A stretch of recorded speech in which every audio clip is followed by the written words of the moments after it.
Jambo na karibu kwa mara nyingine tena mtazamaji wa The World News katika kipindi hiki cha ulimwengu wa siasa. Mimi ni Adam Hussein. Marekani inataka kutuma wanajeshi zaidi pamoja na meli za kivita Mashariki ya Kati.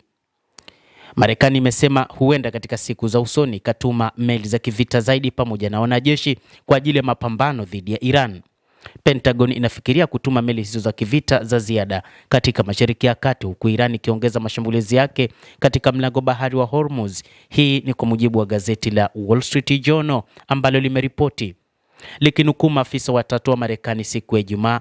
Ripoti hiyo ilisema waziri wa ulinzi Pete Hegseth aliidhinisha ombi kutoka kwa kamandi kuu ya Marekani kwa ajili ya sehemu ya kundi lililo tayari kuvuka bahari na kuambatanisha kitengo cha safari za wanamaji ambazo kwa kawaida kinajumuisha meli kadhaa za kivita na wanajeshi 5,000.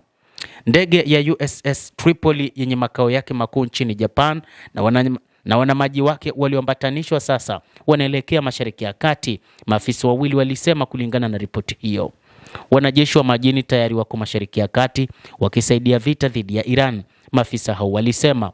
Pentagon haikutoa maoni juu ya mpango wa mkao wa siku zijazo ilipoulizwa na vyombo vya habari ikiwemo Anadolu.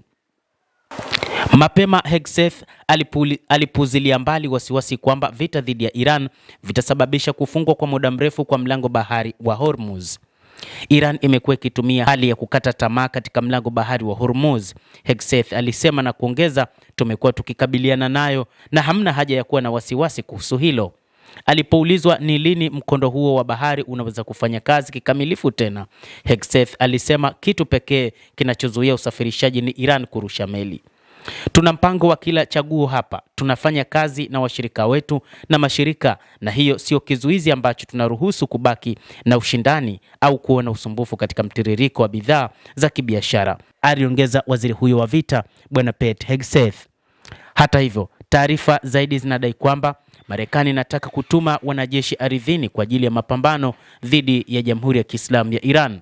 Na hata wakati huu taarifa zinaeleza hivyo kwamba mpango wa sasa ni kuhakikisha mapambano zaidi yanaendelea dhidi ya Jamhuri ya Kiislamu ya Iran, lakini ili waweze kushinda vita hivi lazima wawe na idadi kubwa ya wanajeshi ambao pia baadaye huenda wakaanzisha vita vya ardhini. Iran ilijibu jambo hili ikisema kwamba ipo tayari na inawasubiri wanajeshi wa Marekani watakaoingizwa nchini Iran katika vita vya ardhini, na kwamba wakati huu ni wakati ambapo Marekani inawaza namna ya kuweza kupeleka wanajeshi zaidi pamoja na meli za kivita katika eneo hilo la Mashariki ya Kati.